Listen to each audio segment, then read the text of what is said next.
Let's talk about games that completely ruin their franchise. First, let's define what ruining the franchise actually means. To me, this could be a game that was so bad that we never got another installment in the series. It could also be a game that permanently tarnished the reputation of the franchise, or a game in a popular series that was poorly received by the masses. I think the best way to start off this list has to be with Sonic 06. Sonic 06 is probably the most controversial game of this millennia, and it may be the worst game I've ever played. First off, I'm a huge Sonic fan, and I really did play this game back when it came out. Matter of fact, this is the game that introduced me to the Xbox 360.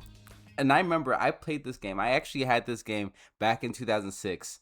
I was like 9 years old, and I didn't really understand the concept of like a good or bad game, but I know this wasn't it. I knew this wasn't it, bro. Anyways, I came into this with very little preconceived notions about it, and for the most part, a little bit nostalgic. This is really nostalgic for me. Like I said, I played this game when I was a kid, bro. This was insane. But after playing this game for a few short hours, I could easily see why it's hated so bad. I can't even start the first mission. You realize? Hold on, let me show you how bad this game is, right? So I watched a cutscene. I watched a horrible cutscene, and now I'm in this stupid open world talking to random NPCs that give me nothing, and I'm supposed to buy an ability, right? So I can cross over there and do the first mission, but guess what? I don't have any coins. So what am I supposed to do? Side quests? You're telling me I'm supposed to do side quests to get coins before I can even start the first mission? Sonic 06 permanently ruined the reputation of a whole franchise, and only Team Sonic could get away with making a game this bad and still show its face around town. I kind of get some of the vibe here. Like, I get what they're trying to do. Like, I get a little bit of the Sonic Adventure vibe. Like, you know, that level, that hub world in Sonic Adventure. It doesn't have that same cool atmosphere. This is bad.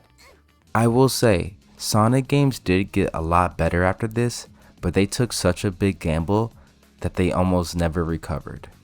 Sonic has one of the most tumultuous release histories of all time, and it kills me because I love Sonic, bro. I'm a big Sonic fan. I'm glad the movies are doing good, but it's like, holy shit. If I had to say anything good about it, it would be the graphics. They are insanely good, especially for its time. To be fair, these cutscenes look insane. I'm playing this on the Xbox 360. This looks incredible. This is like a fucking Diablo cutscene. The graphics are hella good, bro. I'm not gonna lie, bro. Yeah, Final Fantasy type shit. Also the music, but Sonic never had a problem with that. To me, what is absolutely unforgivable is the god-awful hub world. The first thing you do in this game is talk to random NPCs. Now this is why this game ruined the series, bro. Why in the hell would they ever start a Sonic game where you're just walking around? Look at this. Just going for a casual stroll in the neighborhood. So I gotta talk to NPCs? What am I doing talking to NPCs, bro? When I purchased this game back in 2006, I just wanted to go fast. I remember I had got this game years ago, or obviously when I was a kid, and like, it pissed me off. I think this is the game that made me learn to skip dialogue. I think honestly this is exactly the game that made me start skipping dialogue, because I used to be really like deep into the stories. Like Final Fantasy X, I used to like read everything and like go hard. But this game ruined it for me, because like, what is this? Like, I can't even sit here and pretend like I care. Another thing is the horrible controls. 3D Sonic was never the most precise gaming experience, but this is just broken. I hate this. I literally hate this so much I can't fucking look at anything. The camera's honestly garbage. Nothing feels right, and I'm constantly dying to things that don't feel like my fault. Oh, it's dog shit. This game is dog shit. And don't even get me started on its story. It's not even worth me trying to explain. But yeah, no, Sonic and this girl like have a weird love story, and it never made sense. And look at Eggman. What is Eggman doing here? Why is this the plot of Final Fantasy X? This is exactly why Sonic the Hedgehog stopped appealing to like regular people and started appealing to people with autism. And I'm one of them, goddammit. I'm just saying. This is why. The gameplay is abysmal at best. I was yelling I hate this before I even started the first real level. Bro finna crash out. I definitely will crash out, dog. This game is making me crash out. Look at these loading times, dude. Like, what is this? The loading screens are absolutely stupid, and that's why they shouldn't have made this hub world. Because the reason why there's loading screens, because it has to load the hub world every time. If they would just do a mission structure like every other video game that came out in 2006, it would have loaded up perfectly. And once I actually got into gameplay, it somehow got worse. Let's actually play the first level of Sonic 06. After 20 minutes, bro. And I remember being a kid, this was so annoying. Like 20 minutes was so excruciating. Do you know how much time that was? That was so much time for me back when I was 10 years old. It's better if I just show you rather than try to explain it. But it's like this game demands perfection, but it's impossible given the controls and the camera. Oh yeah, this part. Yeah. And the controls are so bad, dude. Alright. At least this part we're going fast.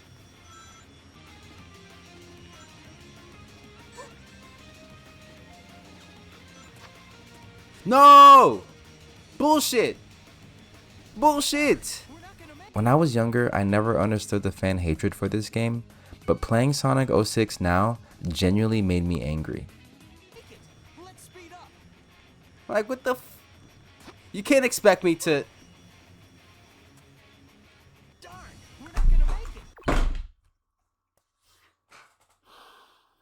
This game is horrible, dude. This has got to be definitely the worst game we played on stream by far.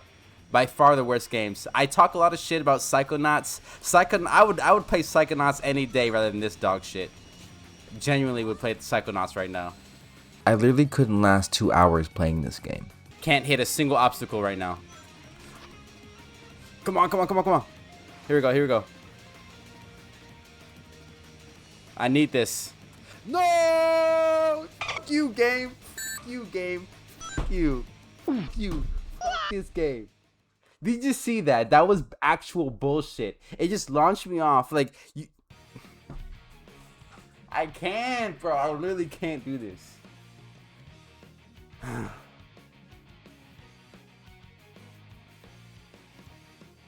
I'm genuinely questioning my life right now.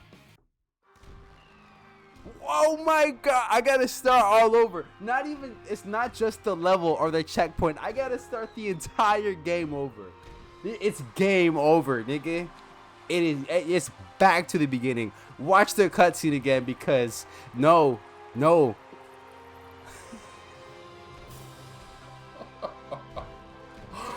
This game is actually insane. This is actually an insanity that nobody thought, like, who thought this was okay? And I will forever have beef with whoever designed the silver boss fight. What the f? What am I supposed to do? Do I just run away? It's no use. Huh? What the fuck? What the fuck? What is this? It's no use. Bro, you can't just go back to back? Huh? Huh? What the fuck is this? Bro's the Albert Wesker of the Sonic franchise? Clearly he is. You've yet to see the worst of it? You keep telling me, the fact that y'all keep telling me that I haven't seen the worst of it is really concerning. Not only is it a horrible buggy mess, but the repeated voice lines make things so much worse. It's no use! Take this! This will end it! No! Can I get a coin first? Can I get It's no use! It's no use playing this shitty game, bro. This boss fight feels like a personal attack on anyone who dared to purchase this game. Like, how am I supposed to accomplish this boss fight? Look at him! He's a predator! He's on me, dog! I'm gonna try one last time, and then I completely give up on this game. I give up on this game and I'll never touch it again. The worst thing any game can do is make you wish you were playing something else. And that's exactly how I felt during this whole experience. This game makes you feel like you're nothing. Like every other Sonic game makes you feel cool, makes you feel fast. This game makes you feel like a fraud. I'm surprised there was ever a Sonic game made again after this. I'm glad there has. I'm glad Sonic redeemed itself, but I'm surprised that there was ever a Sonic game after this. I know a lot of people do have love for this game, and I'm so glad the fans took it upon themselves to make the superior version. Big shout out to Project 06. But so many of the game's poor qualities are hard to look past. I know it's such a bad game, but Silver sells it for you. I kind of get it. Like, I get it, but nah, bro. I can't excuse this game. This game has everything bad in a game ever. Every bad game trope is in here. Seeing how the franchise has come along over the years is one of the greatest redemption tales of gaming history. Sonic 06 is an example of how we learn through failure. And now the franchise is the strongest it's ever been. The point of this was never to bash on a game that everybody said their piece about, but I wanted to highlight a certain aspect of gaming that seemingly happens once every generation. When new technologies come out, it's a race to see who can adapt the fastest, and that can be a both good and bad thing. Sonic came out during a time when PS2 was still the most popular console, and you can see the growing pains. This game was very ambitious, and I applaud them for that, but the execution wasn't all there. Looking back, I'll always keep the little bit of nostalgia I have with this game, and I will always continue to love Sonic. Well, I think we pretty much proved without a shadow of a doubt that Sonic 06 is the worst Sonic game, and it definitely tarnished the reputation of the franchise forever. Another era that was making or breaking franchises was the 2010s. And one game, in my opinion, defines a ruined franchise. And to me, that's Fable 3. Did Fable 3 actually ruin the franchise?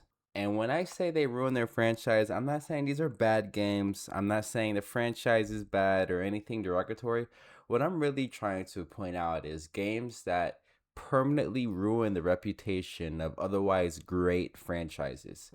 When Fable 3 launched in 2010, a lot of gamers reacted like the franchise had been betrayed. But in my opinion, I really enjoyed this one. Oh, that's badass. Bro, this game is tough. I love that animation. Now, to be completely fair, this is the only game in the Fable series I've actually played, and when I was a kid, I thought it was incredibly fun. I remember seeing my favorite YouTubers ripping this game to shreds and feeling conflicted about it. This was the first game I played that I finished it. I loved it. I was like, yes, I can't wait to share my experience. I remember I beat the game, and it was one of the first times I looked up a review of a game after I beat it, right? To see what people thought about it. I used to really be into Angry Joe, and he shitted on this game. I remember he made an hour long video about how bad this game was, and this was 2010. Hour long videos were not normal. This man was ranting about how dog shit this game was, and I was like, bro, what? That was not my experience. This game is goated. Many people swore the series was dead, but what if the backlash missed something important? That Fable 3 wasn't purely a failure, but a risky, imperfect step that still had some value. Today, I want to revisit the game, the outrage, and the nuance that often gets lost in hot takes. You're looking back, I was really harsh on some games. That's what I want to explore, bro. I want to explore hey, as much as we hated them, sometimes they weren't that bad. Now, in the case of Sonic 06, that game is actual hot garbage and it should never been released in that state. But in the case of Fable 3, we were way too harsh on it. When most people talk about the poor aspects of this game, they often mention how streamlined everything is. Fable as a brand was famous for how detailed the world and mechanics were for its time. And it's fair to say that the third entry dialed it way down. Fable is the quintessential choice-based RPG. Fable 1 is a game that people really, really love and respect, but they hate this one. And I think it's really because it simplified the choices. I think Fable 1 and 2 were like more complex RPGs when this one was very simple, and I think there's nothing wrong with that. But they never made another one. They never made Fable 4. This was it. After this one, we've never seen Fable again. On first glance, this can easily be seen as a bad thing. But if we understand how games are made, especially back then, we'll see exactly why it came out this way. Fable 3 arrived in 2010, and it was a new era for gaming. Everything was fast, action heavy, and it had to be playable online. These factors led to a lot of games during this time taking completely new directions. What happened was the 2000s was over, and the 2010s was not the golden era of gaming anymore. By 2010, the golden era of gaming was over. So certain games like Resident Evil 6, Dead Space 3, Fable 3, they weren't going to be as deep as the old school games. You know what I'm saying? And people couldn't accept that. They wanted everything to be as deep as Metal Gear Solid 2. But that era of gaming was over. Everything was more streamlined and simplified. On top of that, there was a whole new generations of tweens discovering new genres of games for the first time. I was around 12 years old when this game came out, and at the time, it was the most in-depth RPG I've ever played.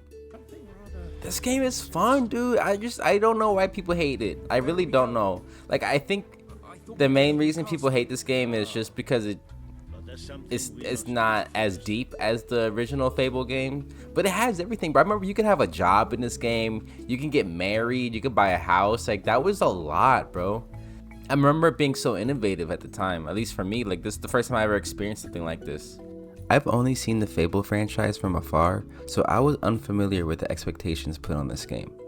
I remember distinctly that it was a free game with Xbox Live Gold, back when that was a thing.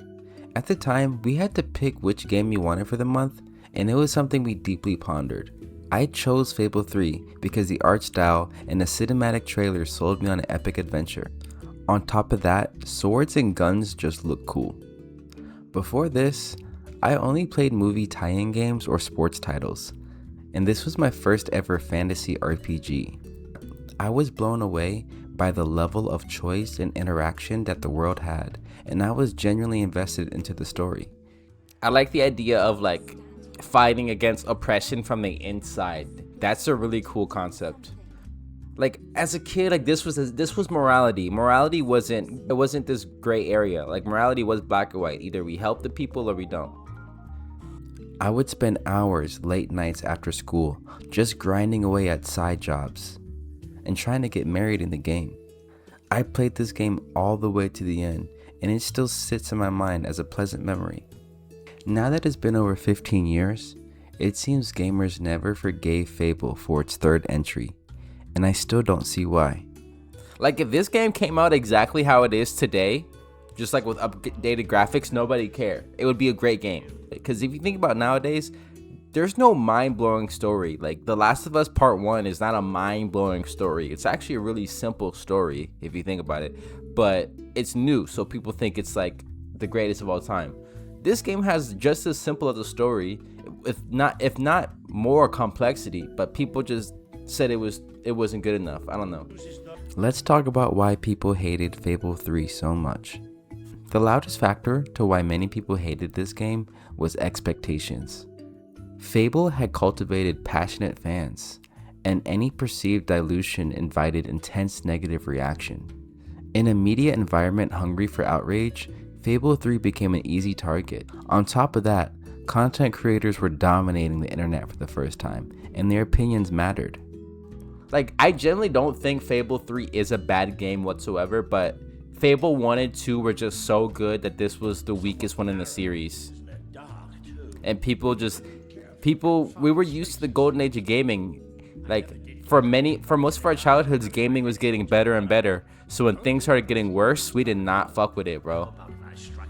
Now, I won't sit here and glaze this game based on my own nostalgia about it. Looking at it objectively, I do see why OG fans would feel some type of way. For starters, this game literally shows you where to go at all times. It's literally a streamline. When I played this back then, I didn't mind it because I was one of those kids who was constantly asking, where do I go in video games?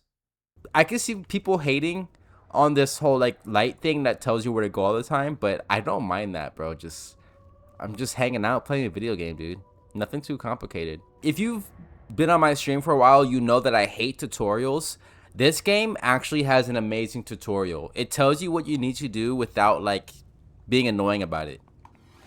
Some people say that the online mode was tacked on, but there were some really good memories I had playing co-op. Another thing gamers didn't like were the clearly obvious good or bad choices. And I'll agree, this game lacks in moral ambiguity. But to be honest, this is the directions that most games committed to ever since then. Games like Infamous, Red Dead Redemption, and Ghost of Tsushima operate on the same one-dimensional morality scale. And these are seen to be the greatest games of all time. I like the morality choices. Like, obviously the morality, sometimes they're like black and white, but it was simple, you know, as a kid, like this was fun. This is, bro, I'm telling you, a lot of games took these systems. Red Dead Redemption literally has the same system. Now, of course, Fable 3 is not as polished as those amazing titles, but it clearly makes up for it in sheer charm. There's no food. My mum is really ill.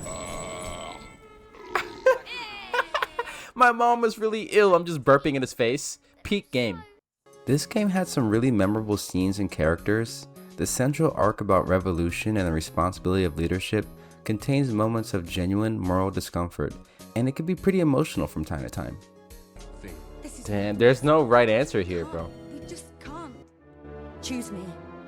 You can't let them all die. Choose me. There's only one Damn, decision you dude. can make. It has to be me. I think so, bro. We Are gotta you have listening to me? We gotta execute. Pick me. I don't want to die. I don't want to die. You're a martyr, girl. That's why you my shorty. I fuck with you. Long live you. Thank you. Thank you. I sacrificed my fine shit for y'all citizens, What you man. had to do. My most distinct memory from Fable 3 actually comes from the ending. And yes, spoiler warning from a 15-year-old game. You're told at the start, you'll need to make allies, do good deeds, and save money in order to have the best chances to survive the impending doom. I dedicated so much time maxing out all my good stats, allies, and a huge stockpile of gold. In the game, you can choose to put your money in the kingdom's bank or your personal savings. I was doing the final preparations before the final boss, and I needed to make some big purchases, so I moved all my money to my personal. Unfortunately, I forgot to put the funds back into my kingdom, and after the boss, I got the evil ending, and it was devastating. After hours of putting in good deeds, it all came crashing down at that last moment, and although it hurt at the time, it's still one of my favorite gaming memories to this day. And I think that's exactly what Fable 3 does best.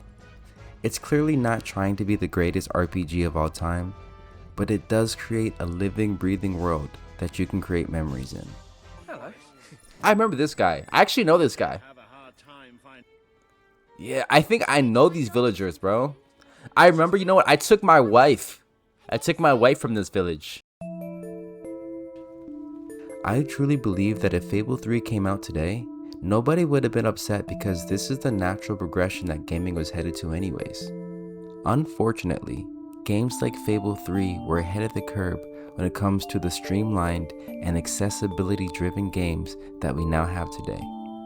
And honestly, I think it deserves a little bit of credit for that. Let me know your opinion down below, and don't forget to like and subscribe. All the gameplay you see here is recorded live, so if you want to check that out, be sure to follow me on Twitch. Fable 3 is an example of a game that negative opinions tarnish the reputation of a franchise. But what happens when a game is so bad, they try to erase it? Let's talk about Tony Hawk Pro Skater 5. Is Tony Hawk Pro Skater 5 as bad as they say? This game definitely ruined this franchise. We didn't see this again until the remake. I don't think we'll ever see a Tony Hawk Pro Skater 6.